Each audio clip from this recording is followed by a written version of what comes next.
Buenas tardes, bienvenidos sean todas y todos. Esto es Venezuela News, transmitido desde la poderosa multiplataforma de BN The Network. Desde nuestros estudios en el sur de la Florida, Miami Beach, Estados Unidos de Norteamérica. Vamos a hacer este recorrido semanal de las principales informaciones acerca de la situación de la crisis venezolana. Nuestra compañera Elvia Herrera continúa de permiso, por lo que yo tendré el placer y el privilegio de acompañarles en este resumen informativo, en esta media hora semanal.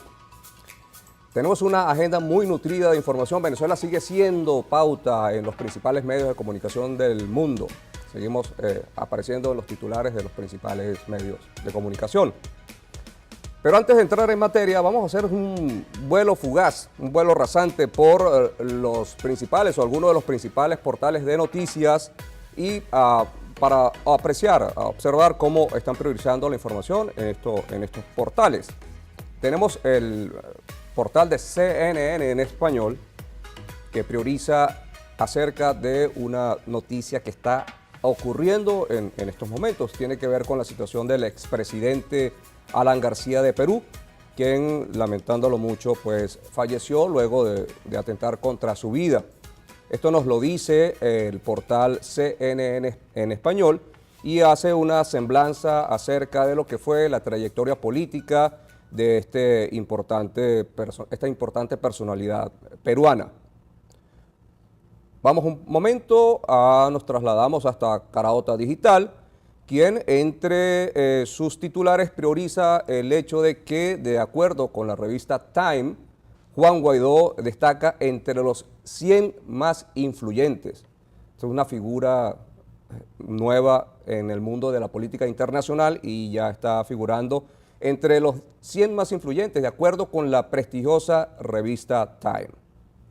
Nos trasladamos hasta el portal BPI TV, quien prioriza la información del diputado José Guerra, exdirectivo del Banco Central de Venezuela, quien indica que basta que el venezolano se arrodille por una bolsa de comida. Esto dice el diputado José Guerra. Nos trasladamos hasta el portal EM Internacional. Allí nos indican, hablando nuevamente del caso venezolano, que la revolución intenta sin éxito apropiarse de la ayuda humanitaria. Como sabemos, ya la ayuda humanitaria empezó a llegar a Venezuela. El portal de la casa, Venezuela News, tiene como algunas de las principales noticias que Michael Bolton dice en materia internacional que Estados Unidos podría anunciar nuevas sanciones contra Maduro, Cuba y Nicaragua. Y en internacional es una buena noticia en medio de todas las calamidades. Un fotógrafo venezolano que se hizo acreedor al prestigioso premio Pulitzer. Así pues, este fue un recorrido rasante de los titulares, de cómo priorizan algunos de los principales portales de noticias acerca de la situación noticiosa en el ámbito nacional e internacional. Les comentaba que nuestra compañera Elvia Herrera continúa de permiso, por lo que yo estaré acompañándoles en este resumen informativo. Esperemos que pronto se reincorpore. Ya para entrar en materia, en esta nutrida, muy nutrida agenda informativa que tenemos acerca de Venezuela y también algunas otras noticias de interés internacional, tenemos que llegan a Caracas los camiones de la Cruz Roja Internacional con ayuda humanitaria. Tenemos allí las imágenes que los camiones ya se encuentran en Caracas, los camiones de la Cruz Roja Internacional con la ayuda humanitaria que llegó al país y sin ninguna interferencia del régimen de Nicolás Maduro. El primer cargamento salió en caravana desde Catia-la-Mar, Estado Vargas, con destino a la ciudad de Caracas, las cuales son descargadas en un almacén destinado por el organismo, que luego informará el mecanismo de distribución hacia los hospitales. En otro orden de ideas, pero siempre en el marco de la situación venezolana, tenemos que el secretario de Estado, Mike Pompeo, indica que el régimen de Maduro está cada vez más cerca.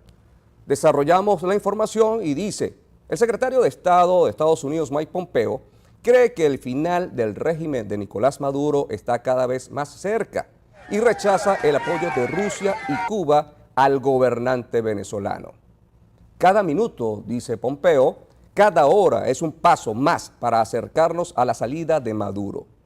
Dijo en una entrevista con EFE en el puente de tienditas que une a Colombia y Venezuela con motivo de su visita al paso fronterizo de Cúcuta, capital del ciudad del departamento norte de Santander. Esto en el marco de una gira que realizara por varias ciudades de América del Sur. Seguimos. En el marco de esta visita estuvo el secretario de Estado acompañado del presidente de Colombia, Iván Duque, en el puente Simón Bolívar. Y entonces, la nota nos dice, haciendo referencia a este recorrido que hicieron ambos por el puente fronterizo entre Cúcuta y San Antonio del Táchira, nos dice que el secretario de Estado de Estados Unidos, Mike Pompeo, llegó en compañía del presidente de Colombia, Iván Duque, al puente Simón Bolívar, frontera entre Venezuela y Colombia. En el recorrido, Duque se dirigió a los venezolanos que se encontraban presentes, diciéndoles que están unidos con el pueblo venezolano por la causa de la libertad. Finalmente, por el lado de la frontera venezolana se encontraban funcionarios de la Guardia Nacional y la Policía Nacional Bolivariana en resguardo de la misma. Ahí tenemos imágenes del presidente de Colombia, Duque, y del secretario de Estado norteamericano, Mike Pompeo, en ese recorrido que hicieran por el puente que divide el departamento norte de Santander y el estado Táchira, justamente en la línea fronteriza.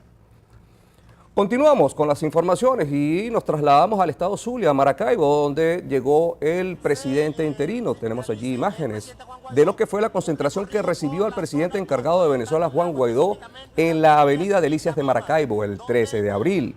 En este video del periodista Lenín Danieri, se puede ver la cantidad de personas, una nutrida concentración que esperaban antes de la llegada del líder de la oposición y presidente interino, Juan Guaidó. Tenemos las imágenes. Hasta la ciudad de Maracaibo, como la pueden ver acá en esta panorámica.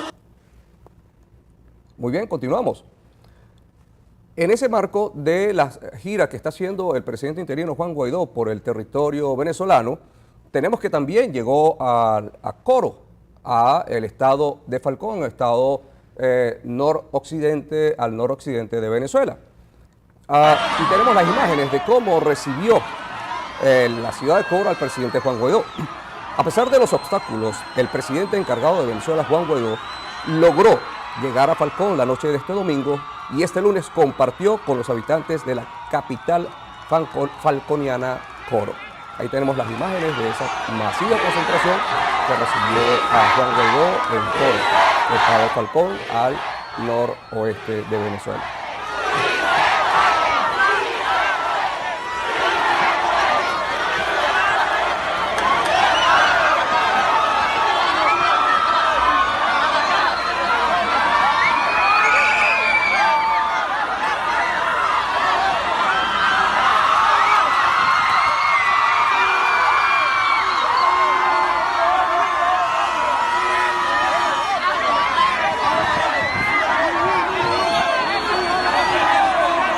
Coro, nos trasladamos a Nueva York, a la sede de la ONU.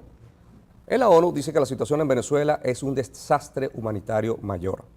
Desarrollamos la nota y nos dice, la ONU está muy preocupada por Venezuela y considera que la crisis que atraviesa el país es un desastre humanitario mayor, dijo hoy a EFE la representante especial del secretario general de las Naciones Unidas para la Infancia y los Conflictos Armados, la argentina Virginia Gamba. Dice Virginia Gamba, Naciones Unidas y el secretario general, Antonio Guterres, están muy preocupados por Venezuela. Yo creo que no hay agencia humanitaria que no esté preocupada por Venezuela porque es un desastre humanitario mayor, declaró la vocera Gamba. También en territorio norteamericano tenemos que en la OEA reconocen al enviado del presidente interino de Venezuela, Juan Guaidó, el doctor Gustavo Tarre, como representante del Parlamento ante la Organización de Estados Americanos. El cuerpo de la nota nos indica que incorporan a Gustavo Tarre Briceño, designado por el presidente encargado Juan Guaidó como embajador de Venezuela ante la Organización de Estados Americanos. A partir de ahora, Venezuela podrá solicitar nuevas acciones ante este organismo. En otro orden de ideas, la secretaria Bachelet evalúa la mejor fecha para visitar Venezuela.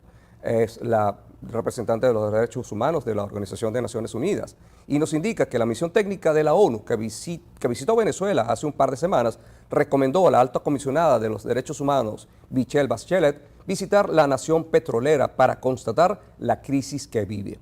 Estamos mirando cuándo será la mejor fecha para ir, dijo Bachelet, refiriéndose a una eventual visita a Venezuela para constatar crisis social, política y económica que enfrenta el país.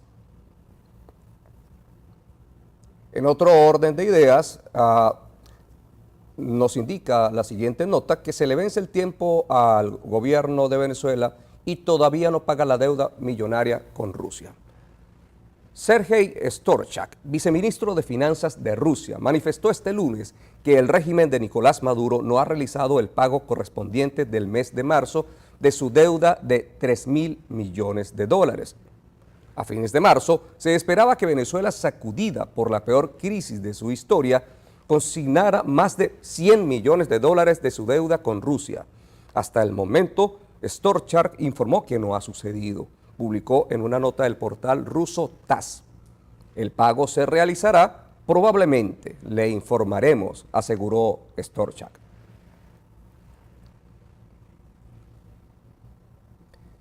En otro orden de ideas, Canadá impone sanciones adicionales al régimen de Maduro en Venezuela. La nota nos dice que en respuesta a los intentos del régimen de Maduro de fortalecer su gobierno autoritario sobre Venezuela, Canadá anuncia hoy su cuarta ronda de sanciones contra figuras claves en el régimen, que se suma a los 70 que ya han sido sancionados. Bajo la Ley de Medidas Económicas Especiales, la ministra de Relaciones Exteriores, Chrystia Freeland, anuncia hoy sanciones específicas contra 43 personas responsables del deterioro de la situación en Venezuela. Son funcionarios de alto rango del régimen de Maduro, gobernadores regionales, y que están directamente implicados en actividades que socavan las instituciones democráticas. Entre los sancionados, están Simón Serpa, ministro de Finanzas, Manuel Quevedo, presidente de PDVSA, Omar Prieto, gobernador del Zulia, Rafael Lacaba, gobernador de Carabobo, y Jorge Luis García Carneiro, gobernador del estado Vargas. Seguimos. Estados Unidos propone un fondo de financiamiento por $10.000 millones para un eventual cambio de sistema en Venezuela, para un eventual nuevo gobierno en Venezuela. El cuerpo de la nota nos indica que Estados Unidos, varios países latinoamericanos, europeos y Japón impulsan un fondo de financiamiento comercial de $10.000 millones para poner a disposición de un eventual nuevo gobierno en Venezuela, dijo el sábado el secretario del Tesoro, Steven Mnuchin. Vamos a trabajar para tratar de armar un consorcio de alrededor de $10.000 millones de financiamiento comercial que estaría disponible para que el nuevo gobierno impulse el comercio, dijo Mnuchin a periodistas. Seguimos en los Estados Unidos y el presidente Donald Trump acredita a Carlos Vecchio como embajador oficial de Venezuela ante los Estados Unidos. La nota nos dice que el presidente de Estados Unidos, Donald Trump, acreditó este lunes a Carlos Vecchio como embajador oficial de Venezuela ante Estados Unidos, dando un respaldo directo al presidente encargado de Venezuela, Juan Guaidó, por la libertad en este país. Con esta decisión, Vecchio tendrá la opción de manejar los asuntos diplomáticos en el país norteamericano. Seguimos con el tema Venezuela y nos ubicamos ahora en el Fondo Monetario Internacional, que cierra una reunión sin consenso sobre el tema del presidente interino Juan Guaidó. El cuerpo de la nota nos indica que el Comité Ejecutivo del Fondo Monetario Internacional cerró este sábado su reunión de primavera, sin llegar a un consenso sobre la posibilidad de reconocer a Juan Guaidó como presidente de Venezuela y proceder así a un programa de rescate, aunque con un compromiso de actuar rápidamente contra la ralentización global. Corrijo. En la conferencia de prensa final de la reunión semestral del Fondo Monetario Internacional y el Banco Mundial, la directora gerente del fondo, Christine Lagarde, indicó que el organismo internacional no ha llegado por ahora a un acuerdo sobre la posible gestión de reconocimiento de Guaidó.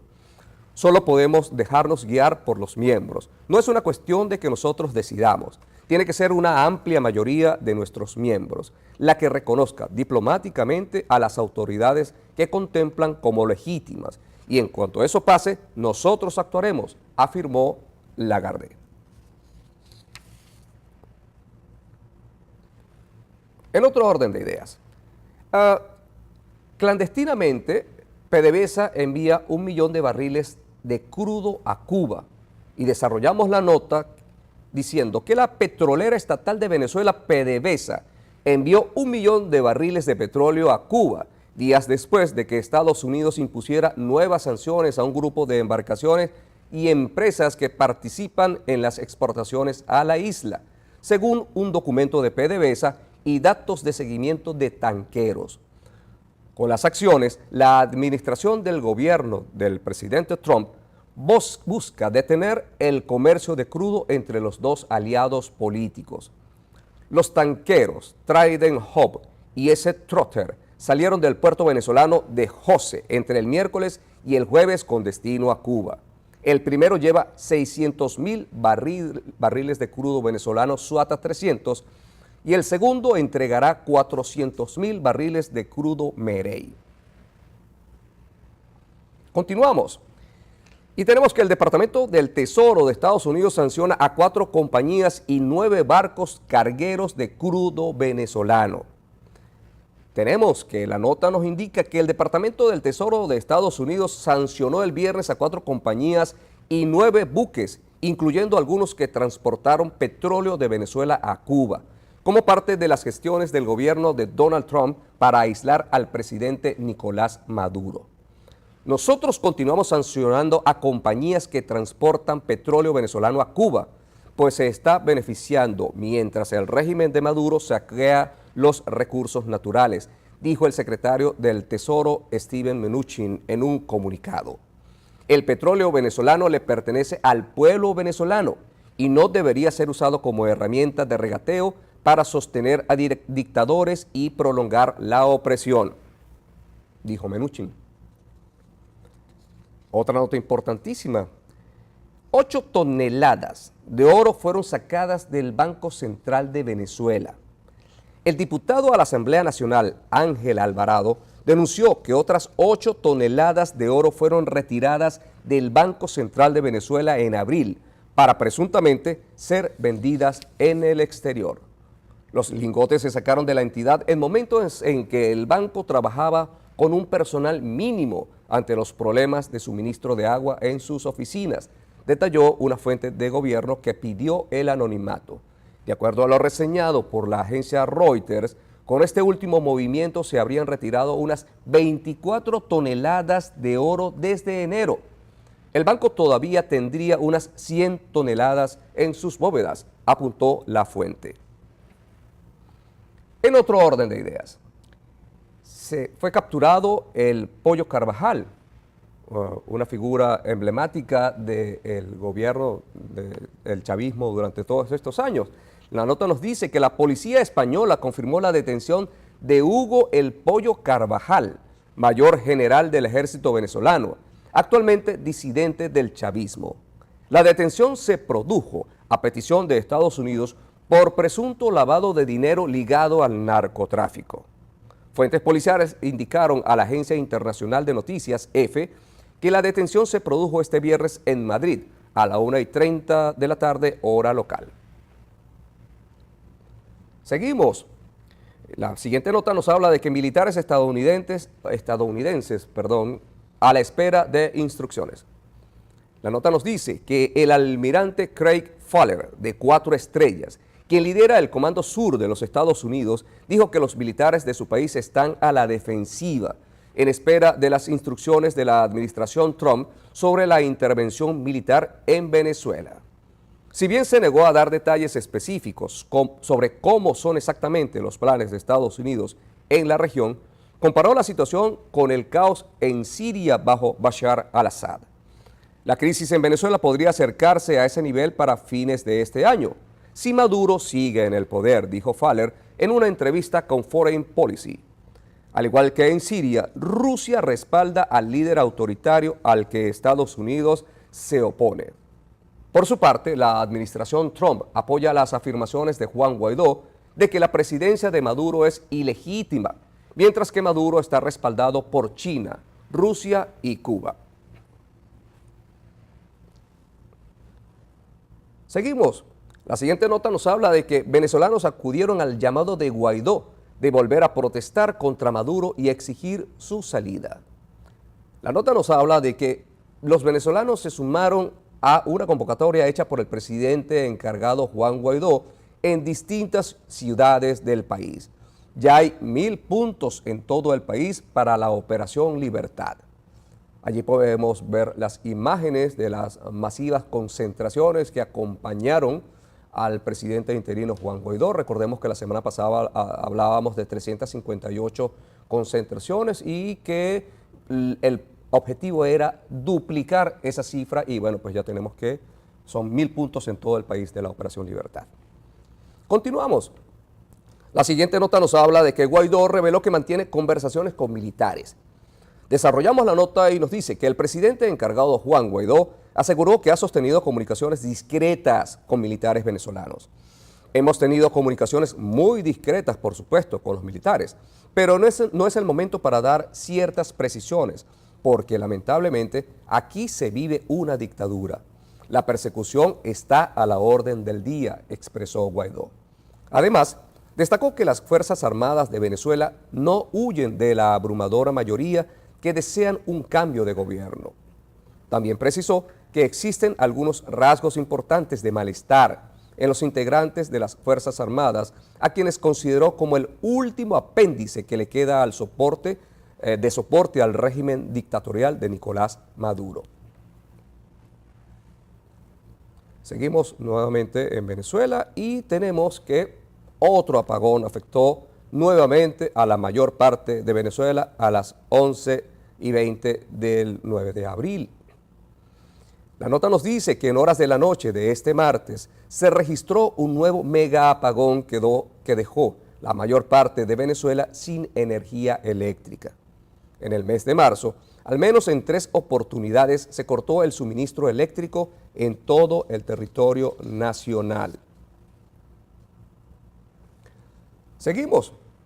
Y tenemos que finalmente la ayuda humanitaria ha estado empezando a llegar a Venezuela y tenemos que entregaron 20 toneladas de alimentos a Pemones de Santa Elena de Guairén. La nota nos dice que el presidente encargado, Juan Guaidó, anunció que entregaron 20 toneladas de ayuda humanitaria al pueblo Pemón en Santa Elena de Guairén. Les llevamos atención y bienestar, no amenazas, represión y paramilitares armados. Nuestra prioridad es atender a nuestra gente y estamos dirigidos a lograrlo, dijo el mandatario interino. Y en una nota internacional dolorosa, muy dolorosa, pues estamos hablando de no un símbolo de la cristiandad, estamos hablando de un símbolo de la civilización occidental, la Catedral de Notre Dame en París. Se incendia la emblemática iglesia de Notre Dame en París. La nota nos dice que un incendio de gran magnitud se desató en la Catedral de Notre Dame de París, informaron los bomberos de la capital de Francia, cuyos equipos se mantienen trabajando en contener las llamas. De acuerdo con información preliminar, el fuego está potencialmente relacionado a los trabajos de renovación de la edificación, indicaron fuentes de los bomberos. Apenas había terminado el fuego, el presidente francés Emmanuel Macron prometió que se reconstruirá el monumento y se canalizarían las donaciones entre las más generosas del grupo Louis Vuitton, Moet Hennessy, del empresario Bernard Arnault.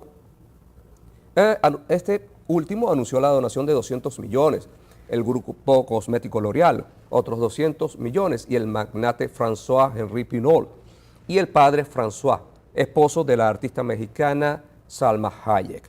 donarán unos 100 millones más para las obras.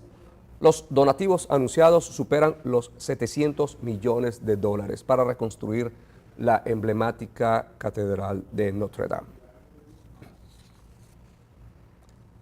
Muy bien, para finalizar, queremos dar cuenta de la Semana de la Concientización de la Infertilidad.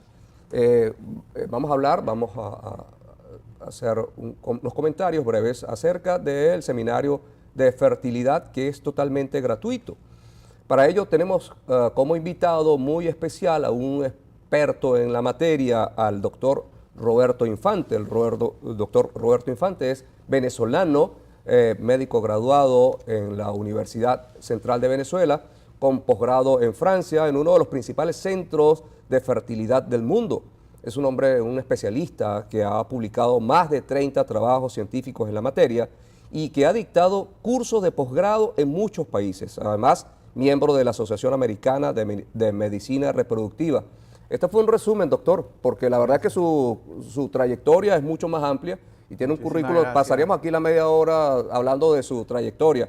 Cuéntenos, doctor, bienvenido a esta su casa. Háblenos de del 22 al 28 de abril, la última semana de este mes, se está celebrando la Semana Nacional de Concientización de la Infertilidad.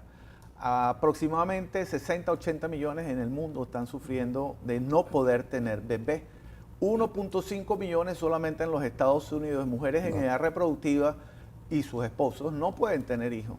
Es una enfermedad silenciosa, crea angustia, crea depresión. No hay manera de poder entender el dolor porque no es físico, pero lo llevan por dentro y sufren.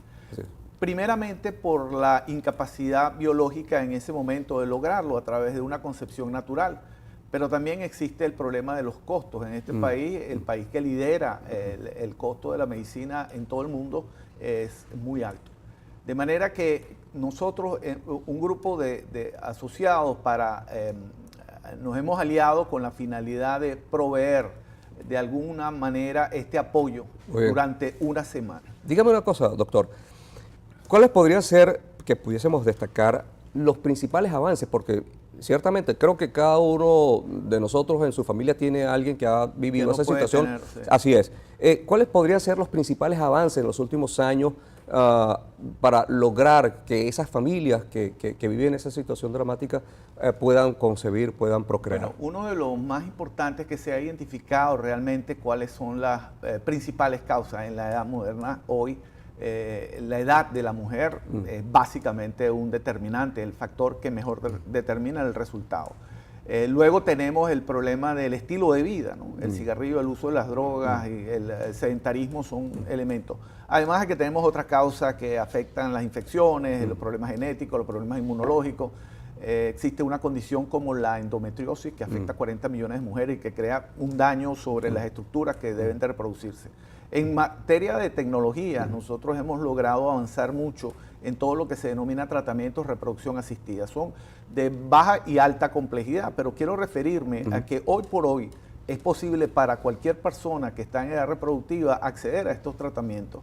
El que está liderando en este momento es la posibilidad de hacer ciclos naturales de fertilización in vitro. Si bien antes utilizábamos una cantidad de medicamentos muy costosos, hoy sabemos que, y la tendencia que viene de Asia y Europa, donde yo me formé, es a utilizar nada de medicamentos o muy poquitos medicamentos y obtener un óvulo o dos del ciclo natural de la mujer y esto fertilizarlo. Excelente. Esto obviamente disminuye tremendamente los costos, pero más disminuye el riesgo de hiperestimulación, disminuye el riesgo de embarazos múltiples porque no vamos a tener esa cantidad de embriones por estímulo hormonal.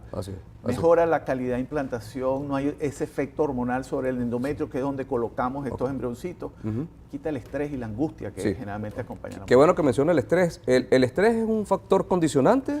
Bueno, es importante saber que en esta vida occidental que tenemos, ¿no? Donde prácticamente no tenemos tiempo y encima viene el elemento de que tienes que ir al médico, tienes que hacerte estos exámenes.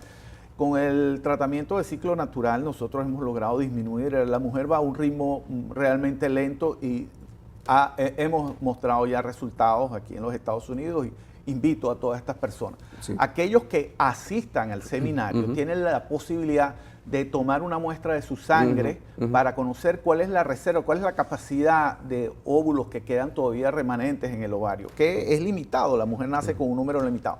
Pero además tiene la posibilidad después de una consulta con nosotros, los especialistas, a fin de discutir sus opciones. Pero aquí lo más importante, quienes asistan al seminario van a poder participar en un sorteo de un ciclo de tratamiento de fertilización in vitro, que todos sabemos lo costoso que es. Dígame una cosa, doctor, para ir finalizando, ¿hay alguna estadística que se puedan indicar acerca de, con relación a etapas anteriores, años anteriores, cómo es la estadística, si es que existen hoy en día acerca de los resultados de esos tratamientos? Hoy nosotros hemos visto cómo ha mejorado no solamente los tratamientos en función de obtener resultados, bebés al final de un embarazo. Correcto. Nosotros hemos encontrado que la edad de la mujer, a más joven, mayor posibilidad.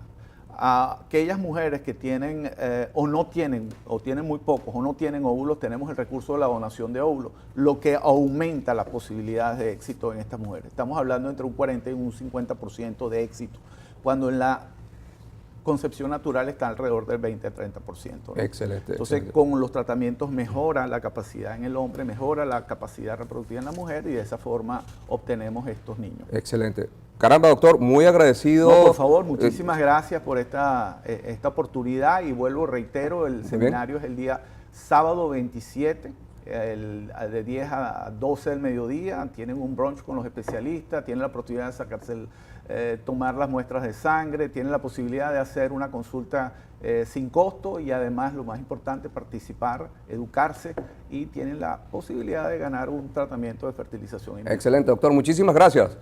Me voy, pero les recuerdo que la cita es para la próxima semana, miércoles 12 del mediodía, cuando estaremos nuevamente con ustedes, Dios mediante. Hasta entonces, gracias.